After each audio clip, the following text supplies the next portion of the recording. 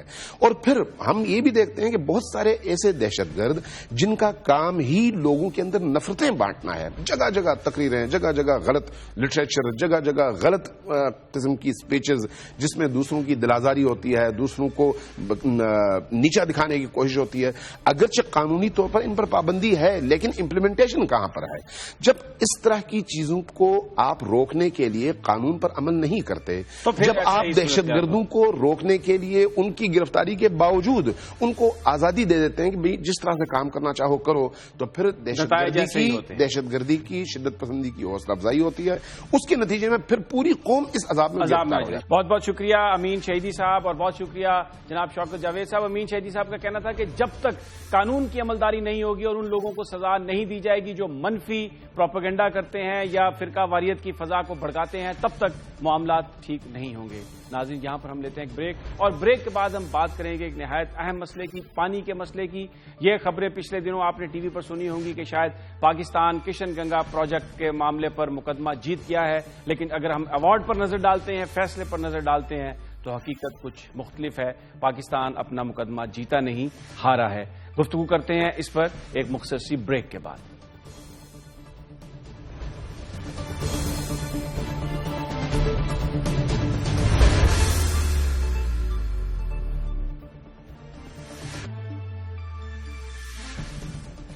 بھارت پاکستان کو آنے والے جو دریا ہیں ان پر ڈیم بنا رہا ہے اور اس پر اعتراض کیا جاتا رہا.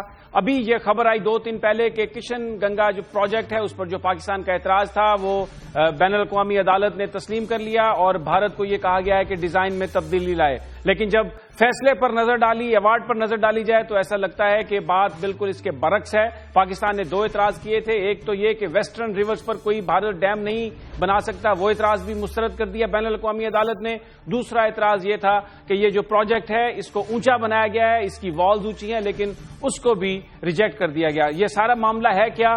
کیوں پاکستانی حکام نے اس کو اپنی فتح قرار دیا؟ اس پر آج ہم بات کریں گے. ہمارے ساتھ جناب ارشد عباسی صاحب ہیں جو پانی کے ایکسپرٹ ہیں، اور میاں شاہد ہمارے رپورٹر جو اس معاملے پر بڑی گہری نظر رکھے ہوئے. سب سے پہلے میاں شاہد کی طرف چلتے ہیں. میاں صاحب، یہ بیان کیجیے گا کہ یہ کیوں کہا کہ پاکستانیوں نے کہ ہم یہ جیت گئے ہیں مقدمہ؟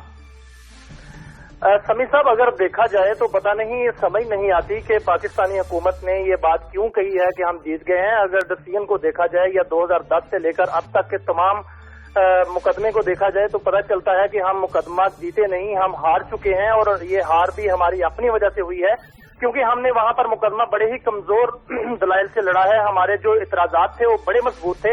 ایک اعتراض تو یہ تھا کہ سندھ طاس معاہدے کے تحت بھارت مغربی دریاؤں پر پانی، جو مغربی دریاؤں کا پانی ہے اس سے کوئی مداخلت نہیں کر سکتا. بھارت صرف پینے کے لیے پانی استعمال کر سکتا ہے. چند ایکڑ اراضی جو ہے زرعی اراضی اس کو سیراب کر سکتا ہے. اگر وہ بجلی منصوبہ بنا بھی رہا ہے رن آف ریور تو اسی دریا پر پانی جو ہے وہ اتنی ہی مقدار میں چھوڑے گا، وہ اس کو ڈائیورٹ نہیں کر سکتا. لیکن یہاں پر یہ تھا کہ وہ دریا نیلم کا پانی کا رخ موڑ کر باقاعدہ دریا جیلم میں پھینکنا چاہ رہا تھا. ہمارا یہ اعتراض بہت مضبوط تھا کہ بھارت اس دریا پر جو ہے وہ کوئی پروجیکٹ تعمیر نہیں کر سکتا. دوسرا اعتراض یہ تھا کہ کشن گنگا کا ڈیزائن جو تھا وہ اس طرح کا تھا کہ جس سے ہمارا نیلم جیلم ہائیڈرو پروجیکٹ منصوبہ جو ہے وہ متاثر ہوتا تھا اور وادی نیلم کا سینکڑوں کلومیٹر کا ایریا جو ہے وہ ڈرائی ہو رہا تھا. یہ دونوں اعتراض لے کر ہم 2010 میں گئے تھے. کورٹ آف آربیٹریشن میں یہ مقدمہ چلا اور وہاں پر جو ہمارے پینل تھا اس میں ایک سابق صحافی جو ہے وہ پینل کو لیڈ کر رہے تھے جن کو پانی سے متعلق کچھ معلوم نہیں ہے.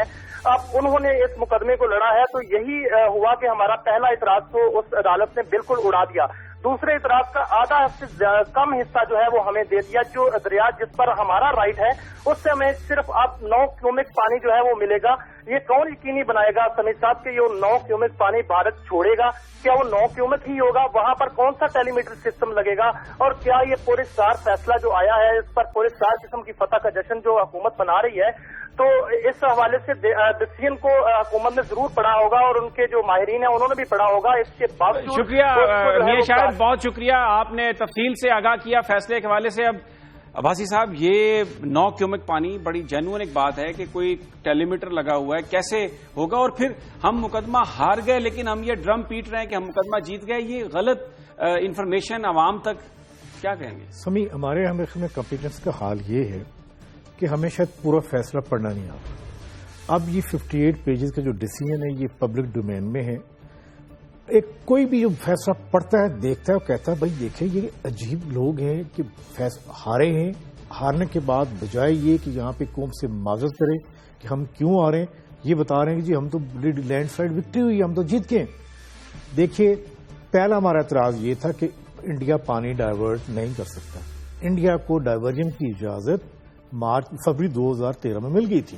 اس کے بعد یہ کہا تھا کتنا پانی ہمیں ملے گا، تو اس میں انڈیا نے کہا تھا ان کو جی 4 کیوبکس. تو کورٹ نے خود ایک فیصلہ کیا کہ نہیں بھائی پاکستانی لیگل ٹیم اتنی کمزور ہے، خود اس میں ڈیسیژن میں ہے کہ پاکستانی گورنمنٹ نے کوئی ڈیٹا سبمٹ نہیں کیا. اس میں بڑا کلیئر لکھا ہوا ہے. ہمارا تو یہ حال ہے. پھر کورٹ نے یہ کہا کہ جی ایسے کرتے 9 کیوبکس پانی دریائے نیلم میں چھوڑ دیتے ہیں. ہم ایسے ایک سمپل کے لیے یوں بات کرتے ہیں کہ تقریباً دریا میں پانی ایوریج جو ہے 2.5 یعنی 2.5 ملین ایکڑ فیٹ سال کا ہے. اس میں سے 1.45 وہ لے گے، پہلی پرائرٹی ان کی ہے. اس کے بعد ہمیں ملے گا 1 ملین ایکڑ فیٹ. یہ فیصلے کے اوپر بڑا کلیئر لکھا ہوا ہے. دنیا بھر میں رپورٹنگ اس طرح ہوئی ہے.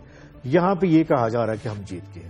ہاں البتہ ایک بات ہے، ایک بڑا کلیئرلی انڈین دیکھیں، بڑے آپ کہہ سکتے ہیں کہ ان کی بڑی ڈیڈیکیٹڈ ٹیم، بڑے ڈیڈیکیٹڈ لوگ ہیں.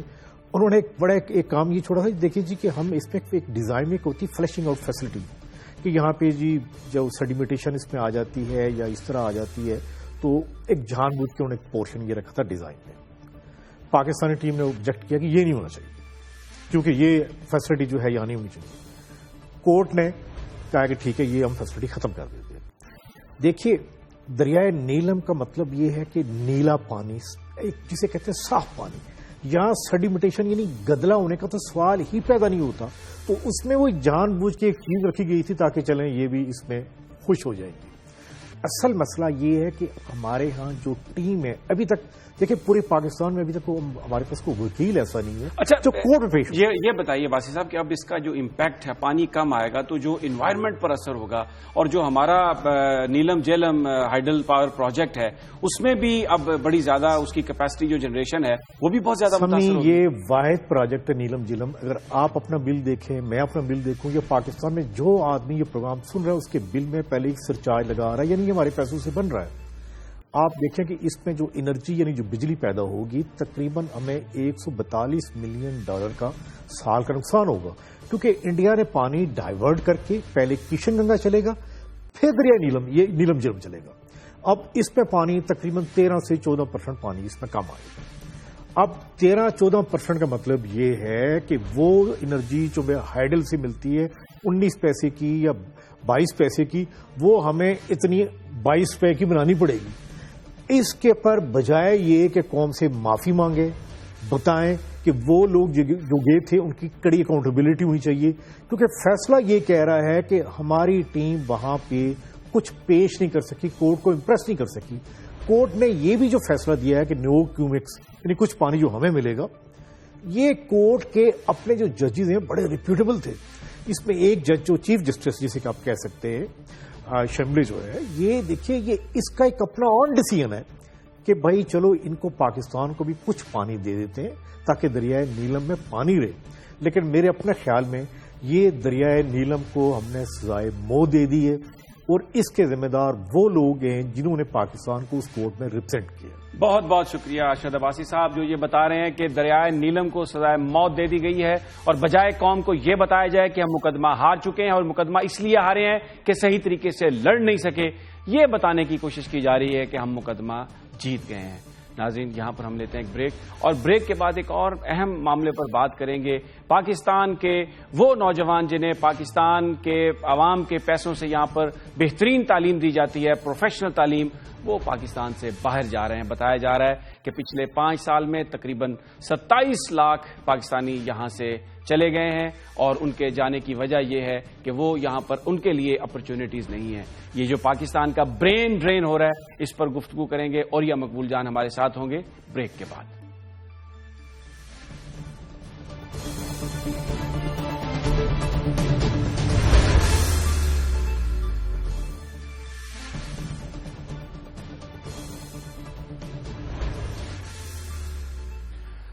جو خبریں آ رہی ہیں اس کے مطابق بہت بڑی تعداد پاکستانیوں کی ملک کو چھوڑ رہی ہے. یہ وہ لوگ ہیں جو پروفیشنل ہیں, ٹیکنیکل ہیں, جو پاکستان کے میڈیکل کالجز, پاکستان کی انجینئرنگ یونیورسٹی سے پڑھے ہوئے ہیں, تعلیم یافتہ لوگ ہیں, پاکستان کی ترقی کے لیے بڑا کردار ادا کر سکتے ہیں. لیکن یہاں پر ریاست نے وہ کنڈیشنز کریٹ نہیں کی, وہ انوائرمنٹ کریٹ نہیں کی جس کی وجہ سے وہ لوگ باہر جا رہے ہیں. جو ڈیٹا ہمیں اویلیبل ہے اس کے مطابق گزشتہ 5 سال میں 27 لاکھ سے زائد ہنرمند پاکستانی پاکستان کو چھوڑ کر دوسرے ممالک میں چلے گئے, جن میں سعودی عربیہ, جن میں گلف سٹیٹس ہیں, یو کے ہے اور امریکہ شامل ہے. وہاں جا کر یہ پاکستانی ان ملکوں کی خدمات سر انجام دے رہے ہیں. اور جو بتایا جا رہا ہے فگر صرف 2012 میں 41,000 لوگ گئے ہیں, ہنرمند لوگ, انجینئرز اور ڈاکٹرز. اور جو فیکٹس ہیں اس کے مطابق جب ایک ڈاکٹر بنتا ہے تو اس پہ لاکھوں روپے حکومت پاکستان خرچ کرتی ہے. اسی طرح جو انجینئر بنتا ہے اس پر بھی لاکھوں روپے ٹیکس پیئرز منی کا خرچہ آتا ہے. لیکن یہ لوگ جب تعلیم حاصل کر لیتے ہیں تو یہ باہر چلے جاتے ہیں, اور ان کو یہاں رکھنے کے لیے, ان کو روکنے کے لیے, ان کو یہاں پر جاب دینے کے لیے ریاست پاکستان اپنا فریضہ سر انجام نہیں دے رہی. آج ہمارے ساتھ موجود ہیں اوریہ مقبول جان, ان سے ہم گفتگو کریں گے. السلام علیکم اوریہ صاحب. جی وعلیکم السلام ورحمۃ اللہ. اور یہ جو خبریں آ رہی ہیں, جو پاکستان کے ہنرمند اگر دبئی میں جاتے ہیں تو وہاں پر وہ ایمریٹس ایئر لائن کریٹ کر دیتے ہیں, اگر سعودی عرب میں جاتے ہیں تو وہاں پر بہترین آئل ریفائنریز, امریکہ جاتے ہیں تو بہترین ڈاکٹر, بہترین انجینئر پاکستان میں نہیں رہ رہے, ریاست پاکستان ان کو یہاں پہ نہیں رکھ پا رہی. کیا کہیں گے آپ؟ دیکھیں اس میں 2 چیزیں ہیں. ایک تو یہ ہے کہ ہمارا پورے کا پورا ایجوکیشن سسٹم جو ہے وہ اب حکومت سے نکل کے پرائیویٹ لوگوں کے ہاتھ میں چلا گیا ہے, اور 1980 سے لے کے اب تک جو تعلیمی نظام ہمارے ہاں بنا ہے اس نے ایک ایسی نسل پیدا کی ہے کہ جس نسل نے بچپن میں جو نصاب پڑھا تھا, اس میں جو خواب اس نے دیکھے, جو امپریشنیبل ایج کے اندر خواب دیکھے تھے, وہ اس ماحول کے دیکھے تھے جس میں سنڈریلا ہوتی ہے, جس میں لٹل مرمڈ ہوتی ہے, جس کے اندر سانتا کلوز ہوتا ہے, جس کے اندر سنو فال ہوتی ہے. یہ ساری چیزیں تھیں جس کے اندر اس نے بچپن میں ایک ایسے ماحول اور ایک ایسی سوسائٹی کو خواب دیکھا تھا. اچھا, ہوتا یہ ہے کہ او لیول اور اے لیول جو جب سے ہم نے یہاں انٹروڈیوس کروایا ہے اس وقت سے لوگ جو تھے اپنی گاڑیاں بیچ کے, گھر بیچ کے, باقی چیزیں بیچ کے ایک ایسی ایجوکیشن حاصل کرتے ہیں تاکہ ان کی کھپت کہیں باہر ہو سکے.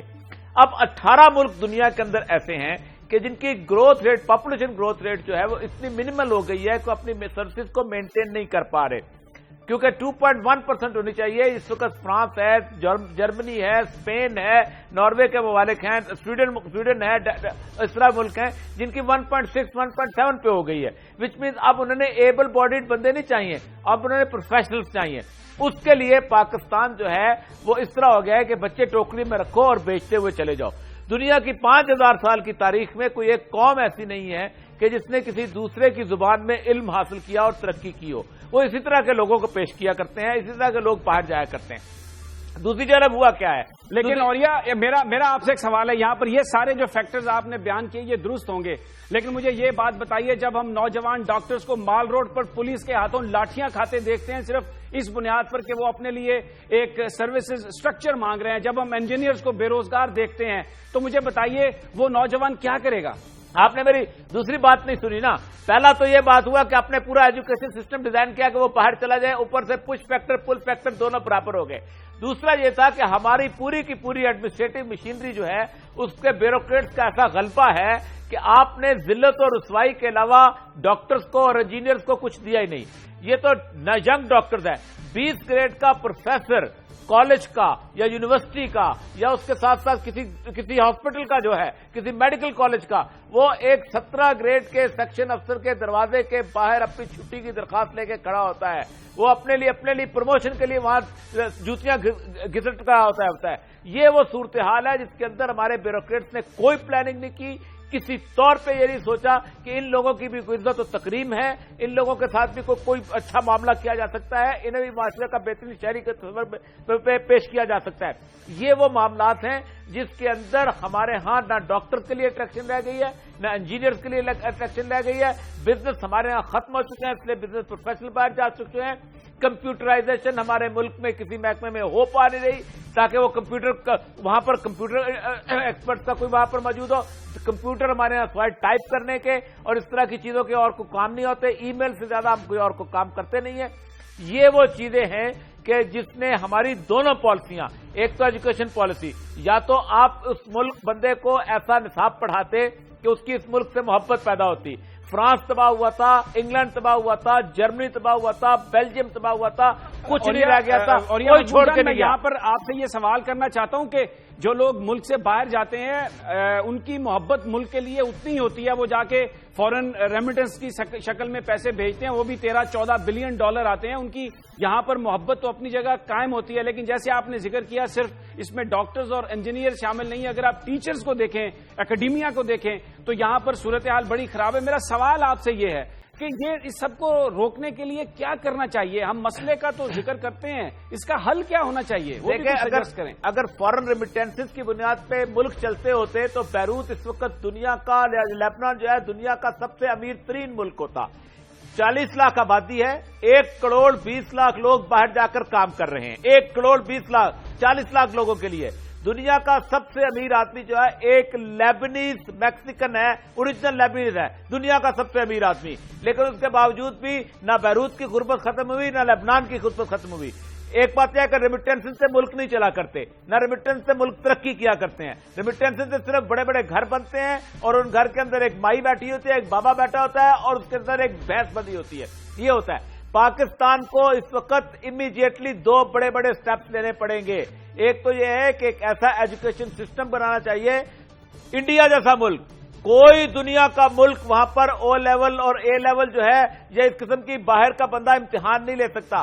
آپ کو اپنا ایجوکیشن سسٹم ڈیولپ کرنا پڑے گا, ٹھیک کرنا پڑے گا, تاکہ محبت اور اس کے ساتھ ایسوسیشن پیدا ہو. ایک چیز. اور دوسرا, آپ کو اپنا پورا ایڈمنسٹریٹو سٹرکچر ریوائز کرنا پڑے گا.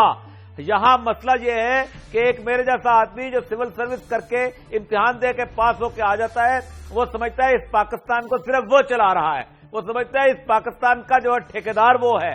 وہ جس جگہ پہ جہاں پہ چلا جاتا ہے وہ اس کے نزدیک باقی تمام پروفیشنلز کی نہ کیریئر پلاننگ ہوتی ہے, نہ ان کے لیے اکنامک بینیفٹس آتے ہیں, نہ ان کے لیے گھر اور کالونیاں بنتی ہیں, نہ ان کے لیے GOR بنتے ہیں, نہ ان کے لیے گاڑیاں ہوتی ہیں. کوئی فیسلٹی ہم ان پروفیشنلز کو نہیں دے رہے. آپ کیا سمجھتے ہیں کہ وہ لوگ FSC کے اندر جو کہ انتہائی ذہین لوگ ہوتے ہیں, جو بہترین نمبر لے کے وہاں جاتے ہیں, جب وہ اپنی نوکری ڈھونڈتے ڈھونڈتے سیکریٹریٹ کی چکر لگاتے لگاتے اور اس کے بعد گھر کا کرایہ ڈھونڈتے ڈھونڈتے زندگی صرف کر دیتے ہیں, تو آپ مجھے بتائیے کون یہاں رہے گا اس ملک کے اندر؟ بہت بہت شکریہ اوریہ مقبول جان. بڑا امپورٹنٹ پوائنٹ بتایا آپ نے کہ ایڈمنسٹریٹو ریفارمز کی ضرورت ہے, لوگوں کو انسینٹو دینے کی ضرورت ہے. جو جتنی محنت کرتا ہے, ریاست پاکستان کا فرض ہے کہ وہ ان کو اس کے مطابق معاوضہ بھی دے, ان کے لیے ایسی انوائرمنٹ کریٹ کرے کہ وہ لوگ یہاں پر رہیں. ان لوگوں کی محبت کے بارے میں سوال اٹھانا نامناسب ہوگا, اس لیے کہ وہ اگر پاکستان سے باہر بھی جاتے ہیں تو نہ اپنے ملک کو بھولتے ہیں, نہ اپنے خاندان کو بھولتے ہیں, اور فورن ریمیٹنس کی شکل میں ایک ایسا تحفہ پاکستان کو دیتے ہیں جو ہمارے فورن ایکسچینج ریزرو کو مینٹین کرنے میں ایک بڑی اہم اس کی ایک حیثیت ہے. ناظرین, یہاں پر ہم لیتے ہیں ایک بریک, اور بریک کے بعد ہم بات کریں گے ترکی کے وزیراعظم پاکستان کے دورے پر ہیں, کیا کچھ ہو سکتا ہے ترکی اور پاکستان کے درمیان, اور یہ جو دونوں برادر ممالک ہیں ان کی محبت کس طرح پاکستان کے عوام میں تبدیلی, ان کے حالات میں تبدیلی لا سکتی ہے. لیکن یہ سب ایک مختصر سی بریک کے بعد.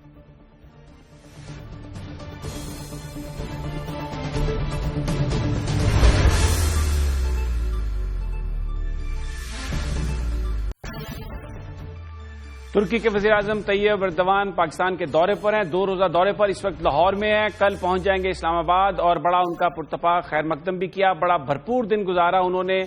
مزار علامہ اقبال پر بھی انہوں نے حاضری دی, اور اس کے علاوہ بڑی امپورٹنٹ میٹنگز بھی کی. دونوں ممالک کے درمیان جو ٹریڈ ہے تقریباً $1 بلین کی سالانہ ٹریڈ ہے, لیکن یہ بتایا جا رہا ہے کہ اس عزم کا اظہار کر رہے ہیں پاکستان اور ترکی کے اکابرین کہ اس کو بڑھائیں گے, اس کو $15 بلین تک لے جانے کی کوشش کر رہے ہیں.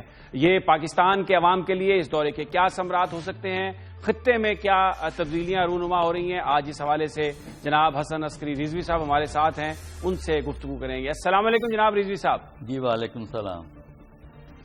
رضوی صاحب, دونوں ممالک کے درمیان بڑے اچھے تعلقات, اور وزیر اعظم ترکی کے اس وقت لاہور میں میاں شہباز شریف صاحب اور نواز شریف صاحب دونوں بھرپور انداز میں ان کی میزبانی کر رہے ہیں. یہ بیان کیجیے گا پاکستان کے عوام کے لیے اس میں کیا بہتری کی خبر ہو سکتی ہے؟